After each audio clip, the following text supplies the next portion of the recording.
ಒಟ್ಟಾರೆಯಾಗಿ ಈ ಜಗಳದಲ್ಲೇ ಭಿನ್ನಾಭಿಪ್ರಾಯದಲ್ಲೇ ಇವರ ಅಧಿಕಾರಾವಧಿ ಮುಂದುವರಿತಾ ಇರುತ್ತೆ ಅನ್ಸುತ್ತೆ ಬಹುಶಃ. ಹಿರಿಯ ಮಂತ್ರಿಗಳು ಕೂಡ ಅದನ್ನು ಎಸ್ಕಲೇಟ್ ಮಾಡ್ಲಿಕ್ಕೆ ಶುರು ಮಾಡ್ತಾರೆ.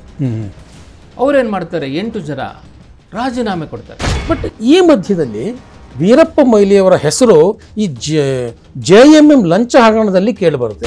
JMM ಲಂಚ ಹಗರಣ ಅಂತಕ್ಕಂಥದ್ದು ಕಾಂಗ್ರೆಸ್ ಪಕ್ಷದ ಇತಿಹಾಸದಲ್ಲೇ ಒಂದು ಬಹುದೊಡ್ಡ ಹಗರಣ. ಹಣಕಾಸಿನ ವ್ಯವಸ್ಥೆ ಆಗಬೇಕು. ಹಣಕಾಸಿನ ವ್ಯವಸ್ಥೆ ಮಾಡೋದಕ್ಕೆ ಕರ್ನಾಟಕದ ಮುಖ್ಯಮಂತ್ರಿ ಆಗಿ ವೀರಪ್ಪ ಮೊಯ್ಲಿ ಅವ್ರನ್ನ ಕೇಳ್ತಾರೆ. ಸೊ ಆಗಿಲಿಂದಲೂ ಕರ್ನಾಟಕ ATM ಆಗಿತ್ತು ಅಂತಾನೆ. ಒಂದು ಸೂಟ್ ಕೇಸ್ ನೋಡ್ತಾರೆ, ಹಿಂಗೆ ಬಾಯಿ ತಕ್ಕೊಂಡು ಬರ್ತಾರೆ, ಅದೆಲ್ಲ ಹಣ ಕಾಣ್ತಾರೆ. ಇವರು ತಕ್ಷಣ ಅದನ್ನು ಮುಚ್ಕೊಂಡು ತಗೊಂಡು ಅಲ್ಲಿಂದ ಕಾಲ್ ಕೇಳ್ತಾರೆ. ಆ ಲಂಚ ಕೊಟ್ಟದ್ದು ದೊಡ್ಡ ಹಗರಣ ಆಗುತ್ತೆ, ಸುಪ್ರೀಂ ಕೋರ್ಟ್ವರೆಗೂ ಹೋಗುತ್ತೆ. ಇಷ್ಟೆಲ್ಲ ಆಗುವಾಗ ಬಹುಶಃ ಅವರ ಅಧಿಕಾರಾವಧಿಯು ಮುಗಿತಾ ಬಂತು ಅಂತ ಅನ್ಸುತ್ತೆ. 178 ಸೀಟ್ ತಗೊಂಡಿದ್ದಂಥ Congress highest in its history, lowest in ಹಿಸ್ಟ್ರಿಗೆ ಇಳೀತು, 34 ಸೀಟ್ಗಳಿತ್ತು.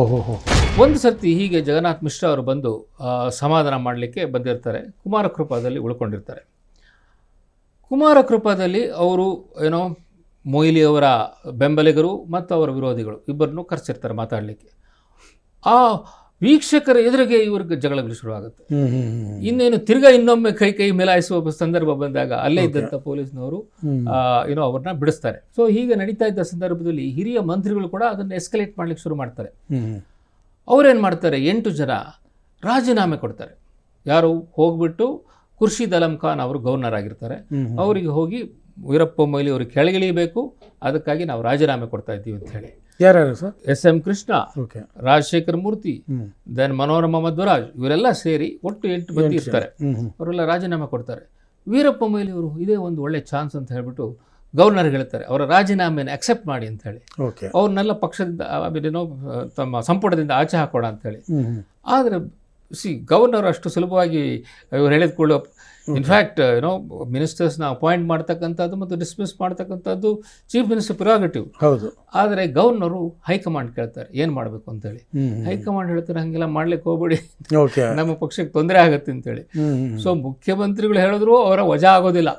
ರಾಜ್ಯಪಾಲರ ಅಷ್ಟರ ಮಟ್ಟಿಗೆ ಹೈಕಮಾಂಡ್ ನಿಷ್ಠೆ.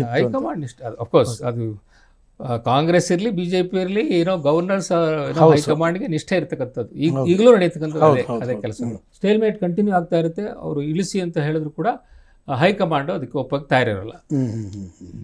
ಅಂದರೆ ಒಟ್ಟಾರೆಯಾಗಿ ಈ ಜಗಳದಲ್ಲೇ ಭಿನ್ನಾಭಿಪ್ರಾಯದಲ್ಲೇ ಇವರ ಅಧಿಕಾರಾವಧಿ ಮುಂದುವರಿತಾ ಇರುತ್ತೆ ಅನ್ಸುತ್ತೆ ಬಹುಶಃ. ಅವರಿಗೆ ಸ್ವತಂತ್ರವಾಗಿ ಇರಲಿ, ಯಾವುದೇ ರೀತಿಯ ಆಡಳಿತ ನಡೆಸೋದಕ್ಕೂ ಒಂದು ಅವಕಾಶ ಇಲ್ಲದೆ ಇರುವಂತಹ ಪರಿಸ್ಥಿತಿ. ಬಟ್ ಈ ಮಧ್ಯದಲ್ಲಿ ವೀರಪ್ಪ ಮೊಯ್ಲಿಯವರ ಹೆಸರು ಈ JMM ಲಂಚ ಹಗರಣದಲ್ಲಿ ಕೇಳಿಬರುತ್ತೆ. ಇದು ಏನಿದು JMM ಲಂಚ ಹಗರಣ? ಅದು JMMಗೂ ಇಲ್ಲಿನ ವೀರಪ್ಪ ಮೊಯ್ಲಿಗೂ ಏನು ಸಂಬಂಧ? ಯಾವ ರೀತಿ ಇದು ವೀರಪ್ಪ ಮೊಯ್ಲಿ ಹೆಸರು ತಳಕಾಕೊಳ್ತು? ನೋಡಿ, JMM ಲಂಚ ಹಗರಣ ಅಂತಕ್ಕಂಥದ್ದು ಕಾಂಗ್ರೆಸ್ ಪಕ್ಷದ ಇತಿಹಾಸದಲ್ಲೇ ಒಂದು ಬಹುದೊಡ್ಡ ಹಗರಣ. ಇದು ಹೇಗಾಯಿತು ಅಂದರೆ 1991 ಲೋಕಸಭಾ ಎಲೆಕ್ಷನ್ನಲ್ಲಿ ಕಾಂಗ್ರೆಸ್ಗೆ ಬಹುಮತ ಬಂದಿರಲಿಲ್ಲ. ಸುಮಾರು 244 ಸೀಟ್ಗಳಿಗೆ ನಿಂತು ಹೋಯಿತು. ಆವಾಗ ನರಸಿಂಹರಾವ್ ಅವರು ಪ್ರಧಾನಮಂತ್ರಿ ಆದರು. 244 ಅಂದರೆ ಇನ್ನೂ 29 ಸೀಟು ಮೆಜಾರಿಟಿಗೆ ಕಮ್ಮಿ. ಹಾಗಿರುವಾಗ 1993ರಲ್ಲಿ ಅಪೋಸಿಷನ್ ಎಲ್ಲ ಸೇರಿ ಆಗ್ತಾನೆ, ಏನೋ ಬಾಬ್ರಿ ಮಸ್ಜಿದ್ ಬೇರೆ ಬಿದ್ದಂಥ ಪ್ರಕರಣ ನಡೆದಿತ್ತು. ಅಪೋಸಿಷನ್ ಎಲ್ಲ ಸೇರಿ ಒಂದು ನೋ ಕಾನ್ಫಿಡೆನ್ಸ್ ಮೋಷನ್ ತರ್ತಾರೆ, ಏನೋ ನರಸಿಂಹರಾಯರ ಸರ್ಕಾರನ ಕೆಳಗಿಳಿಸಬೇಕು ಅಂತ ಹೇಳಿ. ಆ ಸಂದರ್ಭದಲ್ಲಿ ಏನೋ ಕಾಂಗ್ರೆಸ್ ಹೈಕಮಾಂಡು ಇದನ್ನು ಹೇಗೆ ಎದುರಿಸಬೇಕು ಅಂತ ಒಂದು ಯೋಚನೆ ಮಾಡಿದಾಗ ಅವರು ಕ್ಯಾಪ್ಟನ್ ಸತೀಶ್ ಶರ್ಮಾ, ದೆನ್ ಭಜನ್ ಲಾಲ್ ಇವರೆಲ್ಲ ಸೇರಿಕೊಂಡು ಒಂದು ಸ್ಟ್ರಾಟಜಿ ಮಾಡ್ತಾರೆ. ಸೊ ಇಂಡಿಪೆಂಡೆಂಟ್ ಆಗಿರ್ತಕ್ಕಂಥ ಕೆಲವು MPಗಳನ್ನು ಎಳ್ಕೊಳ್ಳೋದು ಅಂಥೇಳಿ. ಸೊ ಆಗ ಅವರು ಐಡೆಂಟಿಫೈ ಮಾಡಿದಂಥದ್ದು JMM ಪಕ್ಷಕ್ಕೆ ಸೇರಿದಂಥ 14 ಜನ MPಗಳು. ಮತ್ತು ಜನತಾ ದಳದಲ್ಲೇ ಒಂದು ಗ್ರೂಪ್ ಇತ್ತು, ಅಜಿತ್ ಸಿಂಗ್ ಗ್ರೂಪ್ ಅಂತ ಹೇಳಿ. ಸೊ ಜನತಾ ದಳ ಐ ಥಿಂಕ್ ಒಂದು 59 ಸೀಟನ್ನು ಬಂದಿತ್ತು ಆ ಸಮಯದಲ್ಲಿ. ಸೊ ಅಜಿತ್ ಸಿಂಗ್ ಗ್ರೂಪ್ನಲ್ಲಿ ಒಂದು 7 ಜನ ಇದ್ದರು. ಸೊ ಇವರನ್ನೆಲ್ಲ ಒಳಗೆ ಎಳ್ಕೊಂಡು ಹೆಂಗಾರು ಮಾಡಿ ಈ ನೋ ಕಾನ್ಫಿಡೆನ್ಸ್ ಮೋಷನ್ನ ಡಿಫೀಟ್ ಮಾಡಬೇಕು ಅಂತ ಒಂದು ಪ್ರಯತ್ನ ನಡೀತು. ಆ ಸಂದರ್ಭದಲ್ಲಿ ಅಫ್ಕೋರ್ಸ್ ಅವ್ರನ್ನೆಲ್ಲ ಒಳಗೆ ಎಳ್ಕೊಳ್ಳೋದಂದ್ರೆ ನಾಮಿಷ ಒಡ್ಡಬೇಕು. ಸೊ ಅದಕ್ಕೆ ಹಣಕಾಸಿನ ವ್ಯವಸ್ಥೆ ಆಗಬೇಕು. ಹಣಕಾಸಿನ ವ್ಯವಸ್ಥೆ ಮಾಡೋದಕ್ಕೆ ಕರ್ನಾಟಕದ ಮುಖ್ಯಮಂತ್ರಿ ಆಗಿದ್ದ ವೀರಪ್ಪ ಮೊಯ್ಲಿ ಅವ್ರನ್ನ ಕೇಳ್ತಾರೆ. ಸೊ ಆಗಿಲಿಂದಲೂ ಕರ್ನಾಟಕ ATM ಆಗಿತ್ತು ಅಂತಾನೆ. ಕರ್ನಾಟಕ ಯಾವಾಗಿಂದನೂ ATM ಆಗಿದೆ ಅನ್ನೋದಕ್ಕೆ ಇದು ಒಂದು ಉದಾಹರಣೆ. Okay okay. So Veerappa Moily ಅವರಿಗೆ ಇದನ್ನು ವಹಿಸಲಾಗತ್ತೆ. ಮೊಯ್ಲಿ ಅವರು ಏನು ಮಾಡ್ತಾರೆ, ಹೆಂಡದ ದೊರೆಗಳ ಹತ್ರ ಹೋಗ್ತಾರೆ. ಅವರು ಕರೆಸತಕ್ಕದ್ದು ಆದಿಕೇಶವಲವರು ಮತ್ತು ತಿಮ್ಮೇಗೌಡರು. ಸೊ ಇವರಿಬ್ಬರನ್ನ ಕರೆಸಿಬಿಟ್ಟು ನೋಡಿ ನಮಗೆ ಅವಶ್ಯಕತೆ ಇದೆ ಅನ್ನುವ ಮಾತನ್ನು ಹೇಳ್ತಾರೆ. ಅವರು ಮುಖ್ಯಮಂತ್ರಿ ಹೇಳಿದ್ಮೇಲೆ ವ್ಯವಸ್ಥೆ ಮಾಡಲೇಬೇಕಲ್ಲ. ಹೌದೌದು.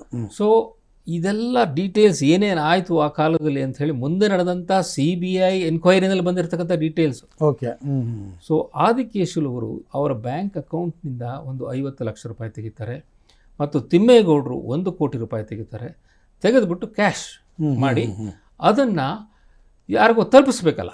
ಓಕೆ. ಸೊ ಅದನ್ನು ತಲುಪಿಸುವ ಕೆಲಸವನ್ನು ಆವಾಗಿನ ಮಂತ್ರಿಗಳಾಗಿದ್ದಂಥ ರಾಮಲಿಂಗಾರೆಡ್ಡಿ ಮತ್ತು HM ರೇವಣ್ಣ ಅವರಿಗೆ ವಹಿಸಲಾಗುತ್ತೆ. ಅವರು ಮಾರನೇ ದಿವಸ ಬೆಳಗ್ಗೆ ದೆಹಲಿಗೆ ಹೋಗಿ ಅದನ್ನು ಒಪ್ಪಿಸುವ ಕಾರ್ಯಕ್ರಮ ಇರುತ್ತೆ. ಅದಕ್ಕೆ ಮೊದಲು ಈ ಕ್ಯಾಶ್ಗಳನ್ನು ಒಂದು 2-3 ಸೂಟ್ ಕೇಸು, ಒಂದು 2-3 ಗನಿ ಬ್ಯಾಗ್ಸು ಇದರಲ್ಲೆಲ್ಲ ಹಾಕಿ ಇಟ್ಟಿರ್ತಾರೆ. ಅದನ್ನು ಯಾರಿಗೆ ತಲುಪಿಸ್ಬೇಕು ಅಂತ ಹೇಳಿದ್ರೆ ಆವಾಗ ಕರ್ನಾಟಕದಲ್ಲಿ ಕಾಂಗ್ರೆಸ್ ಅಧ್ಯಕ್ಷರಾಗಿದ್ದಂಥ ಕೃಷ್ಣರಾವ್ ಅಂತೇಳಿ ಅವರು MP ಕೂಡ ಆಗಿದ್ದರು, ಚಿಕ್ಕಬಳ್ಳಾಪುರದ MP. ಸೊ ಅವರ ಮನೆಗೆ ತಲುಪಿಸುವುದಕ್ಕೆ ವ್ಯವಸ್ಥೆ ಆಗಿರುತ್ತೆ. ಕೃಷ್ಣರಾವ್ ಮನೆಗೆ ತಲುಪಿಸಿ ಅಂತ ಹೇಳಿರ್ತಾರೆ ಈ ಮಧ್ಯವರ್ತಿಗಳಿಗೆ. ಆ ಮಧ್ಯವರ್ತಿಗಳು ಏನು ಕೇಳಿಸ್ಕೊಂಡ್ರೋ ಏನೋ ಗೊತ್ತಿಲ್ಲ, ಕೃಷ್ಣರಾವ್ ಮನೆಗೆ ತಗೊಂಡು ಹೋಗೋ ಬದಲು ಕೃಷ್ಣ ಅಯ್ಯರ್ ಮನೆಗೆ ಕರ್ಕೊಂಡು ಹೊರಡ್ತಾರೆ. ಕೃಷ್ಣ ಅಯ್ಯರ್ ಯಾರು? ಜನತಾ ದಳದವರು, ಅವರು ಕಾಂಗ್ರೆಸ್ನವರಲ್ಲ. ಕನ್ಫ್ಯೂಸ್ ಮಾಡ್ಕೊಂಡಿರ್ತಾರೆ. ಕೃಷ್ಣ ಅಯ್ಯರು ಪಾಪ ರಾಮಕೃಷ್ಣ ಹೆಗಡೆ ಅವರ ಸರ್ಕಾರದಲ್ಲಿ ಮಂತ್ರಿ ಆಗಿದ್ದವರು, ತುಂಬ ನ್ಯಾಯವಾದಿಯಾದಂಥ ರಾಜಕೀಯ ಪಟು ಅವರು. ಸೊ ರಾತ್ರಿ 1 ಗಂಟೆ ಅಷ್ಟೊತ್ತಿಗೆ ಈ ಮಧ್ಯವರ್ತಿಗಳು ಅವರ BV ಪುರಂನಲ್ಲಿದ್ದ ಮನೆಗೆ ಹೋಗ್ಬಿಟ್ಟು ಬಾಗಿಲು ತಟ್ತಾರೆ. ವೃದ್ಧ ದಂಪತಿಗಳಾದಂಥ ಕೃಷ್ಣ ಅಯ್ಯರು ಮತ್ತು ಅವರ ಹೆಂಡತಿಯವರಿಗೆ ಆಶ್ಚರ್ಯ, ಯಾರು ಬಂದರು? ಅವರು ಬಾಗಿಲು ತೆಗಿತಾರೆ. ಇವರು ಏನೋ ಬಡಬಡಾಯಿಸ್ತಾ ಇರ್ತಾರೆ. ಏನಪ್ಪ, ಏನು ಬಂದಿದ್ದೀರಾ, ಏನದು? ಇವರು ಏನೋ ದುಡ್ಡು ಗಿಡ್ಡು ಅಂತಾರೆ. ಏನದು ದುಡ್ಡು?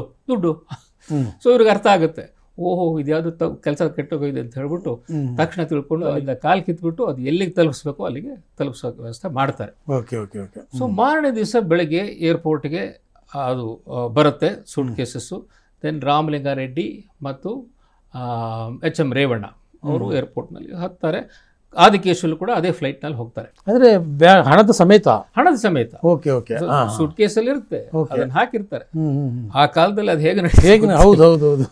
ಸೊ ಡೆಲ್ಲಿ ಏರ್ಪೋರ್ಟ್ನಲ್ಲಿ ಇಳಿದಾಗ ರೆಡ್ಡಿ ಮತ್ತು ರೇವಣ್ಣ ಅವರು ತಕ್ಷಣ ಇದಿರುತ್ತಲ್ಲ ಕರೋಸ್, ಸೊ ಅಲ್ಲಿ ಹೋಗಿ ತೊಗೊಳ್ಬೇಕಲ್ಲ ಸೂಟ್ ಕೇಸನ್ನು. ಸೊ ಭಾಳ ಆ್ಯಂಕ್ಷಸ್ ಆಗಿರ್ತಾರೆ, ಅದು ಬಂದ ಕೂಡಲೇ ತೊಗೊಳ್ಬೇಕು ಅಂತ ಹೇಳಿ ಕಾಯ್ತಾ ಇರ್ತಾರೆ. ಕನ್ವೇಯರ್ ಬೆಲ್ಟಲ್ಲಿ ಬರ್ತಾ ಇರುತ್ತೆ, ಸೂಟ್ ಕೇಸ್ಗಳೆಲ್ಲ ಬರ್ತಾ ಇರುತ್ತೆ. ಹೀಗೆ ಇವರು ಕೆಲವು ಬರುತ್ತೆ ಇರೋದು. ಆಮೇಲೆ ಒಂದು ಸೂಟ್ ಕೇಸ್ ನೋಡ್ತಾರೆ, ಹೀಗೆ ಬಾಯಿ ತೆಕ್ಕೊಂಡು ಬರ್ತಾ ಇರುತ್ತೆ, ಅದೆಲ್ಲ ಹಣ ಕಾಣ್ತಾರೆ.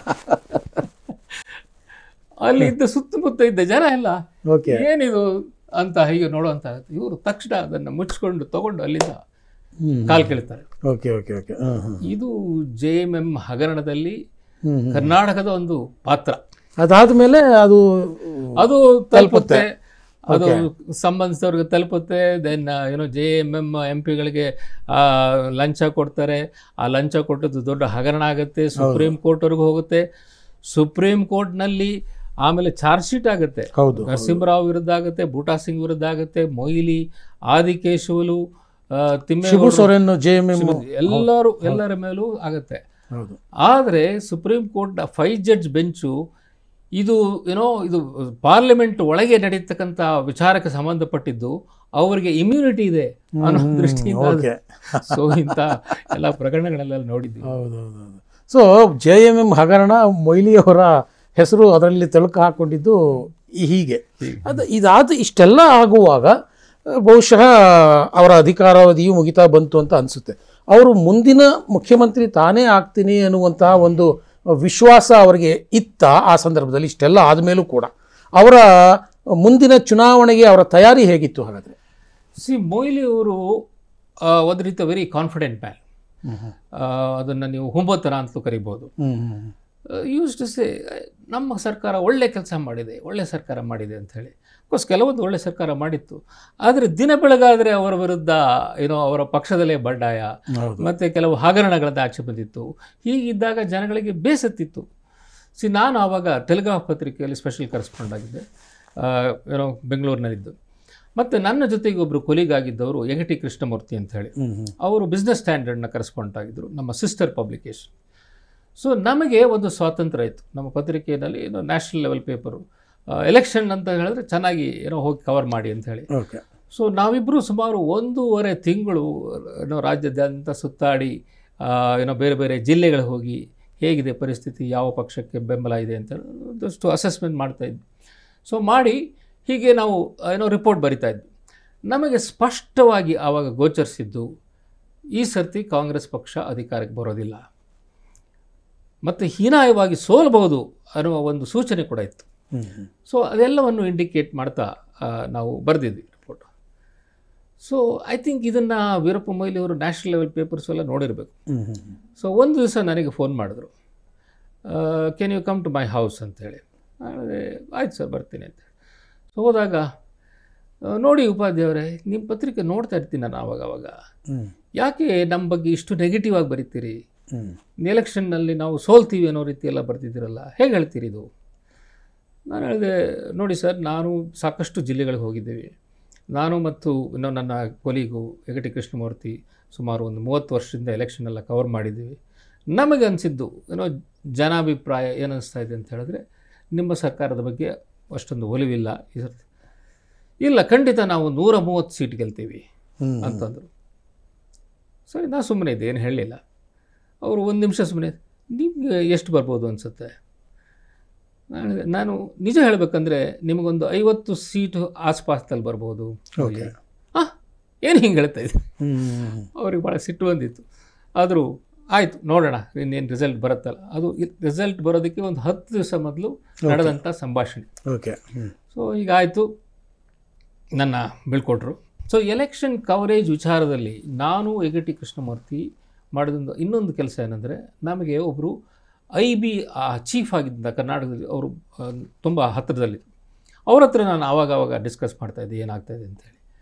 ಎಲೆಕ್ಷನ್ ಇನ್ನೇನು ಹತ್ತಿರ ಬಂತು ಅಂದಾಗ ನಾವು ಒಂದು ಸರ್ತಿ ಕೂತ್ಕೊಂಡು ಅನಲೈಸ್ ಮಾಡೋಣ ಅಂತ ನಾವು ಡಿಸ್ಕಸ್ ಮಾಡಿದ್ವಿ. ಅವ್ರು ಹೇಳಿದ್ರು, ಆಯಿತು 10 ಗಂಟೆ ಮೇಲೆ ಬನ್ನಿ ನಮ್ಮ ಆಫೀಸ್ಗೆ, ಸ್ಟಾಫ್ ಎಲ್ಲ ಹೊರಟೋಗಿರ್ತಾರೆ, ನಾವು ಕೂತ್ಕೊಂಡು ಮಾತಾಡ್ಬೋದು ಅಂತೇಳಿ. ಒಂದು ರಾತ್ರಿ 10 ಗಂಟೆಯಿಂದ ಸುಮಾರು 2:15ವರೆಗೆ ನಾವು ಕೂತ್ಕೊಂಡು ಕಾನ್ಸ್ಟಿಟ್ಯೂನ್ಸಿ ವೈಸ್ ಎಲ್ಲೆಲ್ಲಿ ಏನಾಗ್ತಾ ಇದೆ, ಅವರ ಮೆನ್ನೆ ಇರ್ತಾರಲ್ಲ, ಇಂಟೆಲಿಜೆನ್ಸ್ ರಿಪೋರ್ಟ್ ಬರ್ತದೆ. ಸೊ ಅದನ್ನು ನಮಗನ್ಸುತ್ತೆ, ನನಗನ್ಸುತ್ತೆ ಈ ಕಾನ್ಸ್ಟಿಟ್ಯೂನ್ಸಿ ಹೀಗಾಗುತ್ತೆ ಅಂತೇಳಿ, ನಾವು ನೋಡಿದಾಗ ಹಿಂಗೆ ಅನ್ನಿಸ್ತು. ಹೀಗೆ ನಾವು ಒಂದು ಅಸೆಸ್ ಮಾಡಿ ನಾವಿಬ್ಬರು ಬದ್ಧದ ಒಂದು ಕನ್ಸೆನ್ಸಸ್ ಅಂದರೆ ಈ ಸತಿ ಕಾಂಗ್ರೆಸ್ ಖಂಡಿತ ಸೋಲುತ್ತೆ. ಆ್ಯಂಡ್ ಅವರೇ ಹೇಳಿದ್ರು, 70-80ಕ್ಕಿಂತ ಜಾಸ್ತಿ ಬರೋಂಗೆ ಕಾಣೋದಿಲ್ಲ ಅಂಥೇಳಿ. ಹಾಗೆಲ್ಲ ಡಿಸ್ಕಷನ್ ಮಾಡಿದ್ವಿ, ನಾವು ಮನೆಗೆ ಹೋದ್ವಿ. ಸೊ ಈ ವಿಚಾರ ಮೊಯ್ಲಿ ಅವರಿಗೆ ರಿಸಲ್ಟ್ ಬಂದ ಮೇಲೆ ಗೊತ್ತಾಯಿತು.